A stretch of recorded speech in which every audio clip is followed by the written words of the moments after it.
Assalamualaikum warahmatullahi wabarakatuh. Alhamdulillah, alhamdulillahilladzi ja'ala ramadana fakhriyan lil muhsinin. Allahumma shalli ala sayyidina Muhammadin wa ala alihi wa ashabihi mujahidin at-tahirin. Jamaah yang Ramadan rahimakumullah. Alhamdulillah, pada malam hari ini kita menyelesaikan sholat sunat qiyamul Ramadan. Maka seperti biasa kita akan mengisi waktu tahurina atau waktu istirahat kita ini dengan kajian atau dengan majelis ilmu.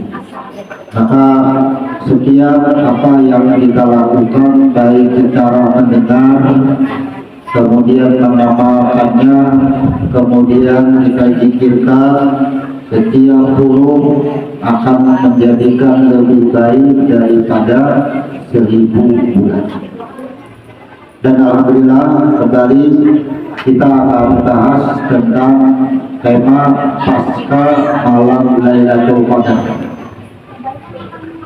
di mana ketika kita menemukan satu rumus, apabila Ramadan jatuh pada hari Senin, maka malam Lailatul Qadar jatuhnya pada malam 21 dan berkebetulan di malam Minggu. Lalu amalan apa saja yang keutamanya yang akan membawa fadilah yang kita pentingkan atau kita perlukan pasca malam Lailatul Qadar? Maka akan kita bahas dahulu orang-orang yang mendapatkan malam kemuliaan adalah laksana ia sebuah tempat atau sebuah gelas yang dikosongkan, atau sesuatu yang sudah dibakar habis. Apa yang dibakar? Semua keburukan yang telah lalu. Inilah yang disebut dengan man qama fil lailatul qadar. Kemudian dari redaksi perintah, carilah malam kemuliaan itu di 10 malam terakhir, di malam-malam ganjil. Di sana diperintahkan carilah, gapailah. Yang kita gapai itu apa? Itu yang kita pertanyakan. Yang kita gapai itu adalah malam ketentuan, malam di mana ditentukannya takdir kita. Apakah ini takdir yang baru atau akan melanjutkan takdir yang sebelumnya? Ini kita yang menentukan. Dari mana kita yang menentukannya? Dari ketika kita memasuki Ramadan hingga akhir Ramadan. Jadi kita yang mengisi, kita lah yang menentukan. Maka sangat disayangkan ketika tibanya Ramadan kita tidak bisa mengosongkan padahal dulu, karena sebagaimana jadinya orang-orang yang beramaliyah di bulan Ramadan, baik puasa dan sholatnya, dijadikan Allah diampuni segala dosanya yang telah lalu. Maka ketika malam ketentuan itulah yang dimaksud. Jadi anggap aja analoginya gelas kita ini kosong. Lalu gunakanlah kesempatan ini, kesempatan pasca tibanya malam Lailatul Qadar. Kalau wadahnya sudah kosong berarti suci. Kemudian secara lahiriah kita cek dari sesuatu yang menempel di tubuh kita, sebagaimana sabda Nabi dari Abu Hurairah. Kemudian dijelaskan, potonglah atau perpendeklah kuku hukum. Sesungguhnya setan mengikat melalui kuku-kuku yang panjang. Jadi perhatikan, ini pas Ramadan ketika kita sudah mengutamakan amalia kita, kemudian lahiriah kita atau jasad kita cek pula apakah itu kuku tangan ataupun kuku betis. Nah, dicek yang mana yang panjang sadar dipotong, karena disitulah tempat bersarangnya setan. Tapi kan di Ramadan setan dibelenggu. Kalau kukunya panjang, kemudian setan bersarang di kuku, maka di kuku itulah yang dibelenggu, bersarang lagi. Di mana tempat setan dibelenggu? Nah, di sini. Sama ketika setan ada di dalam rumah, dibelenggu. Bila rumah kita ini ada keluar mana seisi rumah aja. Makanya tidak aneh. Dan ini fakta. Setiap bulan Ramadan pasti ada yang kerasukan kesurupan. Itu kan bangsa jin. Jadi yang dibelenggu itu hanya ada setan bisikan. Dari hadis ini jelas diperintahkan untuk memotong kuku. Sebenarnya bukan hanya bulan Ramadan, cuma karena kita ini sedang berada di bulan Ramadan, maka seyogianya ketika dosa-dosa kita ini diberikan ampunan, jangan pula kita mengabaikan tentang fisik lahiriah kita, jasad kita. Semua yang diberitakan dari berbagai hadis yang diriwayatkan baik oleh Imam Ahmad dari Abu Hurairah, kemudian dari Ibnu Utsaimin, kemudian dari Anas, ada beberapa hadis seperti dalam sebuah redaksi memanjangkan kuku hukumnya makruh untuk tidak diharamkan, hanya derajat makruh. Seandainya memanjangkan kuku diharamkan, luar biasa umat Nabi Muhammad ini sudah banyak dosanya. Nabi Muhammad kadang-kadang memberatkan umatnya, sehingga memanjangkan kuku hukumnya makruh jika tidak dihukumi haram, karena Nabi memberi batas waktu agar tidak membiarkan kuku kita lebih dari 40 hari. Jadi kalau hanya panjang itu lebih pada 40 hari bisa mencapai derajat keharaman sudah. Kemudian kami diberi batasan dalam memiliki kumis, memotong kuku, mencabut bulu ketiak, mencukur bulu kemaluan agar tidak dibiarkan lebih dari 40 hari. Hadis riwayat Muslim, nomor hadis 258, diperhatikan. Jadi dari redaksi hadis ini bersikap karena kita akan menghadapi Idul Fitri. Idul Fitri itu di mana hari ditampakkannya upah atau balasan bagi orang-orang yang berjihad di bulan Ramadan itu mendapatkan kemenangan. Nah, maka di sini sedikit akan kita berikan penjelasan kaifiyah atau tata cara memotong kuku. Jadi orang menata kuku. Kenapa redaksi hadisnya memendekkan kuku? Kalau bahasa memotong aja mungkin sampai ke akarnya memotong ini. Tapi ini kan memendekkan. Jangan melebihi daripada daging jari-jarinya. Harus dipotong. Kemudian cara memotong kuku, ini caranya. Mulai tangan dari kanan. Nah, kanan dulu. Kemudian mulailah dari kuku telunjuk dulu. Jadi kenapa harus telunjuk dahulu? Karena telunjuk inilah yang disebut dengan Al-Qur'anul Karim, petunjuk. Telunjuk inilah yang bersaksi asyhadu an la ilaha illallah wa asyhadu anna Muhammadar Rasulullah. Di dalam sembahyang, telunjuk inilah yang membaca syahadatain asyhadu an la ilaha illallah wa asyhadu anna Muhammad dan abduhu wa rasuluh. Telunjuk berdahulu. Orang yang bersaksi tidak akan diterima persaksiannya kalau belum suci. Nah, sebagaimana roh yang awal ia diterima persaksiannya kemudian diberikan ampunan ketika ia sudah menyaksikan.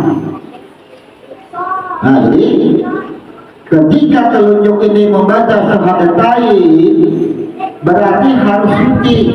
Sementara kuku di telunjuk kita panjang masih, setan ada di situ. Kalau kita analogikan, oh telunjuk siapa aku? Dan telunjuk tahuan, dusta aja. Karena di telunjukmu itu ada setan, terhalang, terhijablah. Jadi tujuan telunjuk berdahulu karena persaksian terdahulu telunjuk ini. Baca asyhadu alla ilaha illallah wa asyhadu anna Muhammad dan abduhu wa rasuluh. Jadi persaksian kita itu sampai atau bertapuan potonglah kukunya berdahulu, jangan dipotong. Jadi cadangannya sudah dipotong mana masih panjang, potong pokok sadang, jangan itu beberesin. Jangan berbangga kuku panjang, jangan menuruti selebriti. Kalau turuti selebriti panjang kuku baik badar, jangan kuku panjang, ada 6 meter kuku panjang.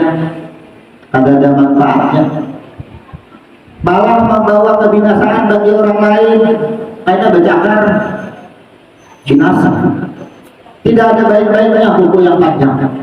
Jadi potonglah kuku bagian telunjuk belum bagian tangan kanan. Apabila sudah dipotong, maka persaksiannya ini, karena apa? Semua makhluk ini akan kembali dengan persaksian. Jadi telunjuk dulu, kemudian setelah telunjuk apalagi jari kelingking. Jari kelingking, kenapa harus ada urutannya ibu jari atau yang lain? Dari telunjuk langsung ke jari kelingking. Karena jari kelingking inilah yang membuat atau sesuatu yang meremehkan orang lain. Jadi sifat kelingking ini mengecilkan orang lain. Cek ya. Sifat kelingking ini ia lupa. Jari kelingking ini laksana. Orang yang satu berada di bawah, orang yang satu berada di atas gunung. Sama ya. Orang yang di atas gunung memandang orang yang di bawah gunung, ia melihat, tapi sesungguhnya ia tidak melihat kepada yang dekat. Jadi kelingking berdahulu, potonglah jari kelingking setelah jari telunjuk. Jadi kita ambisi atau jari kelingking ini karena sifatnya di situ ada yang sifatnya merasa lebih daripada orang lain, seperti ini kecil, orang lain itu kecil. Jadi potonglah supaya tidak ada sifat buruk merasa lebih dari orang lain itu, baik lebih berharta, baik lebih berilmu, baik lebih daripada pintar. Kelingking. Setelah jari kelingking, barulah memotong atau memendekkan kuku jari manis. Potong bolang jari manis. Kalau kata urutan bacaannya, telunjuk itu syahadat. Setelah syahadat, kelingking itu sama dengan sholawat. Ketika orang itu sedang bersaksi, hanya bersalawat, artinya hanya diberi dukungan. Nah, kalau ada, jadi salawat itu letaknya di kelingking, dia mendukung. Kemudian baru jari manis. Jadi urutan bacaannya sesuai dengan urutan kejadian roh ketika dibangkitkan, kemudian ia bersaksi, kemudian memancarlah. Salawat itu bentuk daripada pancar. Setelah memancar disebut dengan nur. Karena dengan salawat didukung pancaran itu disebut dengan Nur Muhammad. Itu ngarannya jari manis. Kalau hendak membaca apalah bacaannya ketika jari manis? Inilah yang orang sering menamakan di Bismillahirrahmanirrahim, itu jari manis. Makanya ya ada 6 jari manis bersilang mengusut alis kiri dan kanan. Yo dibaca, baca Bismillah, baca sholawat, bersilang itu jari manis. Artinya karena jari manis inilah yang kadang-kadang membuat sifat munafik lupa diri, kacang lupa kulitnya di jari manis. Ujar orang bahasa wayan ini PHP, kebanyakan PHP jadi jari manis, jadi manis.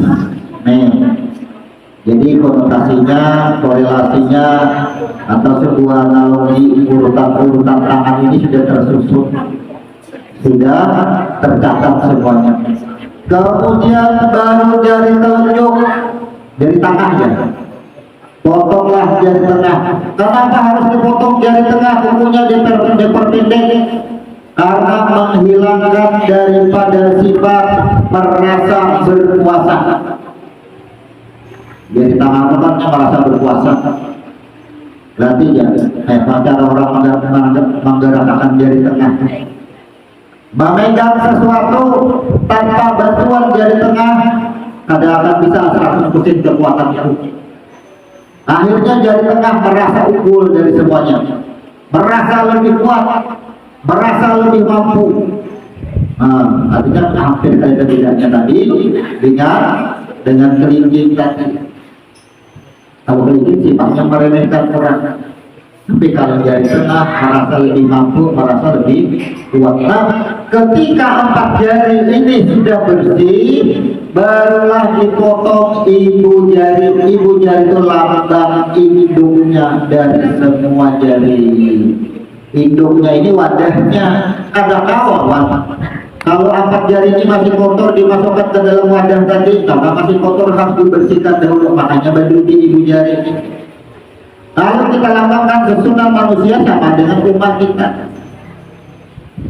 Jangan maulah sakit umatnya, jangan maulah sakit kita. Bahasanya apa? Karena 4 jari ini melakukan kekotoran terus.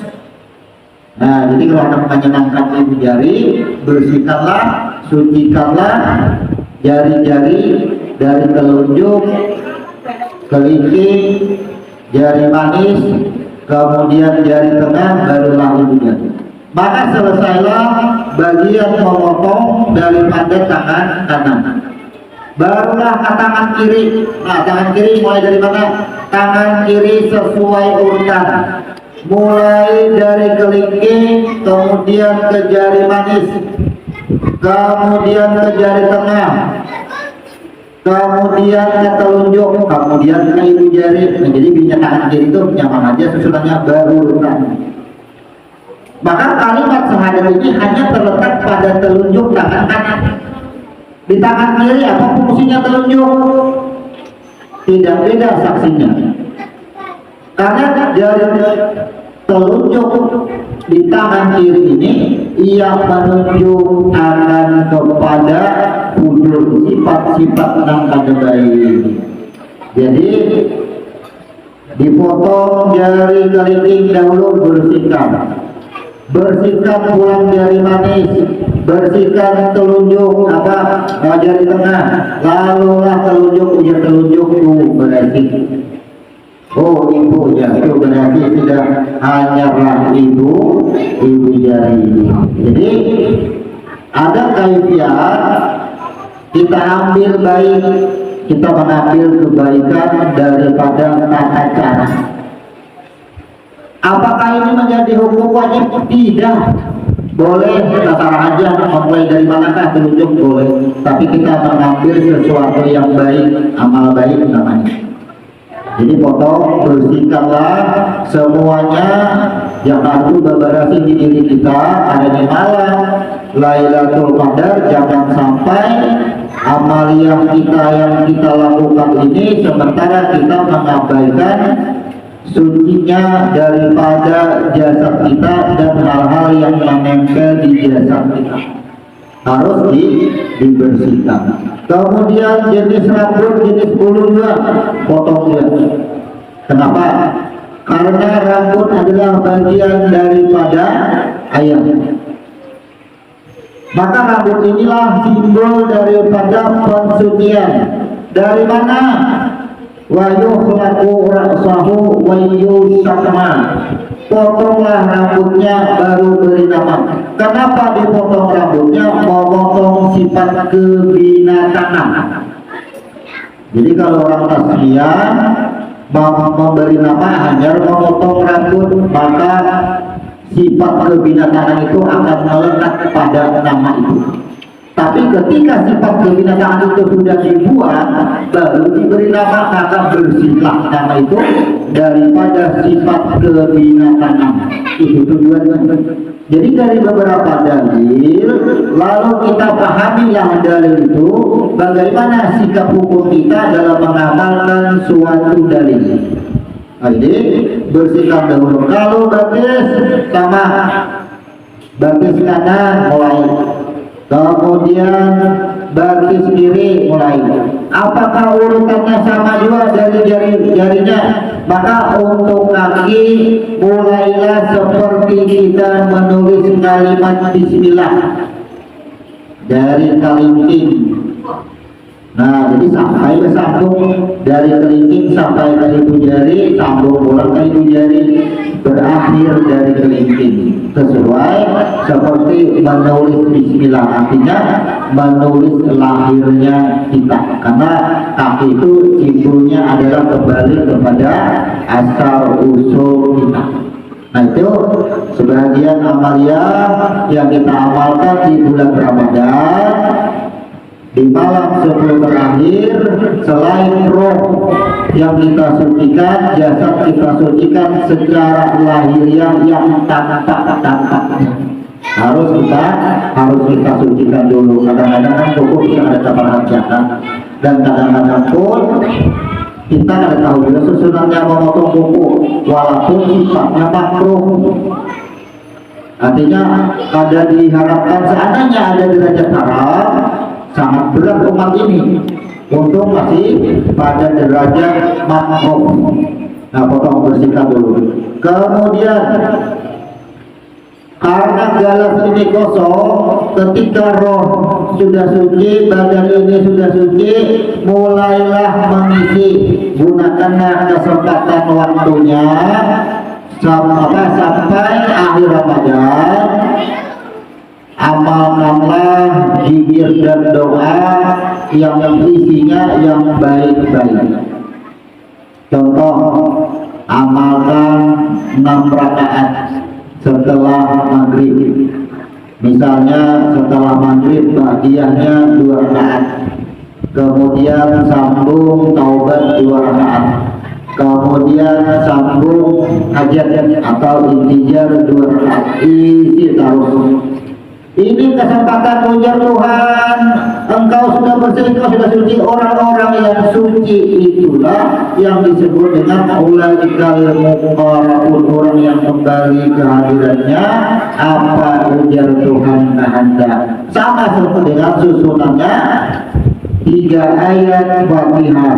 Alhamdulillahirabbil alamin arrahmanir rahim maliki yaumiddin. Di Malik Yaumiddin, Allah yang menguasai hari pembalasan. Hari adalah waktu, malam itu adalah waktu. Jadi Allah kuasai waktu itu, maka turunlah tawaran Allah, iyyaka na'budu wa iyyaka nasta'in. Nah, ya Tuhan, sudah apakah hendak tumpahkan curhat Bapak dah ya Tuhan. Ini kesempatan 9 malam kita gunakan Bapadah lawan Tuhan. Bayangkan kita Bapadah tarawih 8 rakaat, Lailatul Qadar 2 rakaat. Itu kesempatan di setiap sujud akhir dan bisa Bapadah lawan Tuhan. Apa keperluannya Tuhan? Mumpung bersih. Orang-orang yang bersih inilah yang pasti dikabulkan Tuhan. Mumpung diri kita bersih, ayo Bapak, mumpung bersih.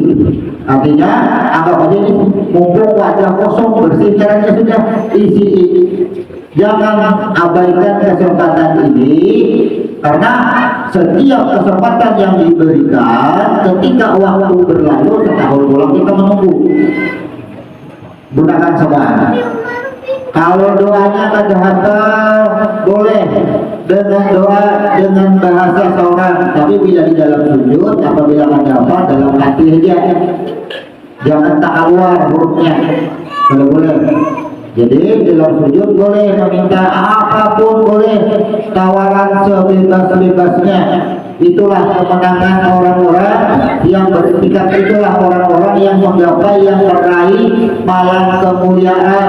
Bayangkan para roh turun, para malaikat bahkan Jibril turun memberikan syafaat, memberikan ucapan dengan kita, ayo ya Jibril, selamat sejahtera engkau. Kata-kata sejahtera itu harusnya ada lagi keluhan.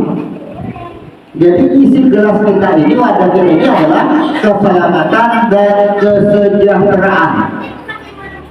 Kata-kata selamat kita isi hal-hal yang baik tentang apa yang berhubungan dengan kalimat keselamatan, dan meminta kepada kalimat yang berhubungan dengan kesejahteraan. Minta itu jangan dibuang kesempatan. Setiap sujud akhir diisi terus kesempatan ini. Ramadan setiap huruf ada mukjizatnya. Jadi kalau yang menyebut satu tempat saja itu lebih baik hasilnya daripada kita menyebut 1000 bulan. Beramal 1000 bulan, membaca bismillah bismillah bismillah bismillah selama 1000 bulan, dia cukup sama laman. Lebih baik dia nilainya tadi daripada yang 1000 bulan tadi. Makanya itu jangan diabaikan lagi. Dua kesempatan ini, kalau Nabi ibaratnya mengencangkan ikat pinggang tuh saking bahasa mengencangkan ikat pinggang tuh Nabi malahani artinya paut berhalus. Kalau orang mengencangkan ikat pinggang itu kan berarti parutnya berhalus. Bila parutnya berhalus itu mengurangi konsumsi, bukan menambahi konsumsi. Mengurangi konsumsi supaya mudah masuk. Makanya kalau orang-orang ahli tarikat itu ia makan dan minum sekadarnya, karena tujuan tarikat itu adalah menggapai atau mencari atau mendapatkan apa yang kita tuju. Apabila kekenyangan, berarti ya orang kekenyangan ini doanya apanya itu terhadap. Makanya kekenyangan puja Tuhan ini adalah orang masih lepas dunia, masih kata wajar Tuhan. Jadi makan hanya sekenyangnya aja, secukupnya, kurangnya konsumsi. Karena Nabi mengencangkan ikat pinggang, artinya Nabi kada peduli urusan dunia lagi. Itu maksudnya, kada peduli urusan dunia. Karena tugasku meraih, aku ingin mendapatkan malam ketentuan, malam kemuliaan. Kencangkanlah ikat pinggang, mengencangkan ikat pinggang. Itu kan kalimat sindiran. Berarti jangan orang tuh sawat paut berderet saking manahani lapar. Kemudian menyingsingkan lengan baju, sindiran juga. Kata-kata menyingsingkan lengan baju ibarat kurang benar, barang kata pasti menyingsingkan lengan baju itu supaya apa? Supaya ada khawatir berangkat angkatnya, supaya kuat, supaya kokoh. Maka menyingsingkan lengan baju ini ada berpaling lagi. Bila sudah niat itikaf sudah. Kadang orang lagi hati itu berpaling, itu karena menyingsingkan lengan baju. Kadang keraguan lagi. Nah, kalau kita masih ragu beritikaf itu artinya kadang awal memahami menyingsingkan lengan baju tadi. Jujur doang aja hasilnya nih beritikaf. Ingat, Allah pasti balas bagi orang yang bersungguh-sungguh, bagi yang yakin. Amun kada yakin apa itu? Inya hanya di Tuhan kada yakin, lawan aku bapak belum balas. Kalau kita hanya ada yakin, bagaimana? Inilah sindiran menyingsingkan lengan baju kada peduli lagi. Maka begitu sudah bismillah menuju tempat iktikaf. Kenapa harus menuju tempat iktikaf? Karena ada perintah, gapailah, raihlah kemuliaan itu, raihlah kemuliaan. Jadi dari dua sindiran inilah kita benar-benar semakin hari, semakin minggu, semakin bulan, semakin tahun pasti selalu ada perubahan kepada kebaikan amaliyah kita ini. Itulah orang yang ketakwaan, keimanannya itu naik terus. Kita cek sendiri aja, apakah keimanan kita ini menurun atau naik? Apabila semakin hari semakin mengulir, ibadah itu menurun caranya. Bila semakin hari ibadah kita semakin bagus, perkataan kita semakin bagus, hati kita semakin terjaga, keimanan kita semakin naik caranya. Tapi kan baru masuk, baru ada. Nah itu karena iman kita sesuai yang dikatakan Nabi, sesungguhnya iman umatku yang akan datang yang kada bertemu dengan aku, imannya keluar masuk. Iman sahabat turun naik. Jadi ketika kita sudah meyakini, mengetahui, mempelajarinya, tinggal mengamalkannya. Duduk diyakin dahulu. Benar sudah. Jadi kita ini jangan ada keraguan tentang itikaf. Ada Nabi yang melakukan. Kita melakukan itikaf ini karena memang ada contohnya. Dicontohkan, kemudian diperintahkan. Jadi itikaf ini yang kita bahas itu isi di dalam itikaf itu amaliyahnya itu. Yang disebut amaliyah di dalam itikaf ketika ia memasuki tempat, ia menahan diri daripada sesuatu yang bersifat buruk. Silahkan berpanggil apa saja, silahkan berpanggil, selama tidak membuat pembicaraan itu kepada celaan dan hinaan, silahkan untuk kebaikan semuanya. Kemudian sampai di mana waktunya melakukan sholat, melakukan zikir, melakukan doa, itulah amaliyah yang kita lakukan karena janjinya tadi yang menghidupkan malam Lailatul Qadar. Jadi 3 tugas di malam Lailatul Qadar ini: siang harinya berpuasa, malam harinya di Ramadan mengerjakan tarawih, kemudian di malam Lailatul Qadarnya kita kembali mengerjakan sholat sunat 2 rakaat.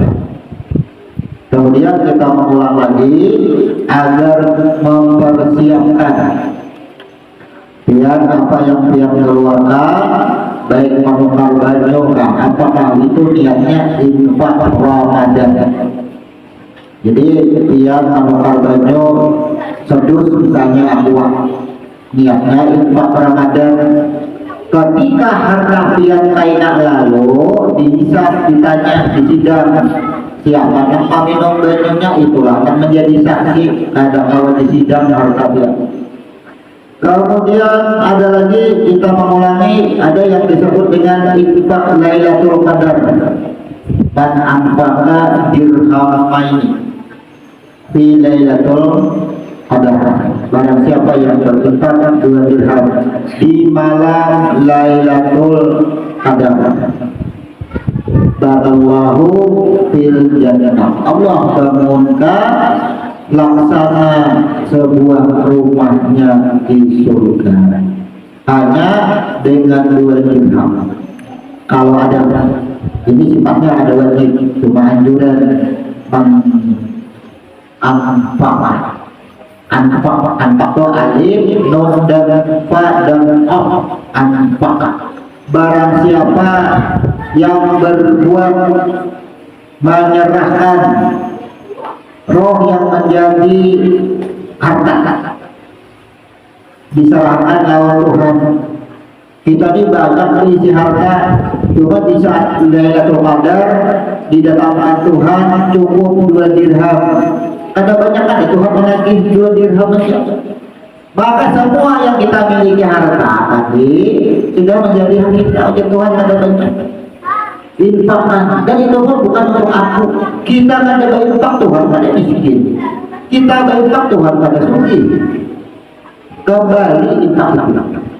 Jadi amaliyahnya selama Ramadan hingga akhir Ramadan itu yang perlu kita catat, itu yang perlu kita ingati apa saja ini amaliyahnya selama Ramadan ini, karena kesempatannya tinggal 9 malam. Setahun lagi dia menunggu hanya berikan kita. Kalau di bulan lain mengeluarkan duit 150, 100 ribu itu cuma kali 10. Kalau sekarang kali 10 kali 700 kali 1000, dia mengeluarkan 1.000 rupiah kali 10 ribu kali 700, 10.000 kali 700 berapa tuh? 7 juta, 7.000. Kemudian kali 1.000. Inilah karyanya luar biasa. Tapi angka itu tidak selesai sampai di situ. Labih min alfi syahri, labih pada 1.000 tidak. Kadang-kadang dibatasi sampai 1.000 aja, labih pada 1.000. Nah, jadi inilah urutan-urutan apa saja yang harus kita lakukan selama berada di ruang ampunan Tuhan, agar kita benar-benar mendapatkan ampunan Tuhan. Demikian kita akan lanjut nantinya pada majelis ilmu yang lebih panjang mendekati sholat sunat Lailatul Qadar. Maka kita sudahi dengan ucapan subhanallahumma wa bihamdika asyhadu an la ilaha illa anta astaghfiruka wa atubu ilaik. Assalamualaikum warahmatullahi wabarakatuh.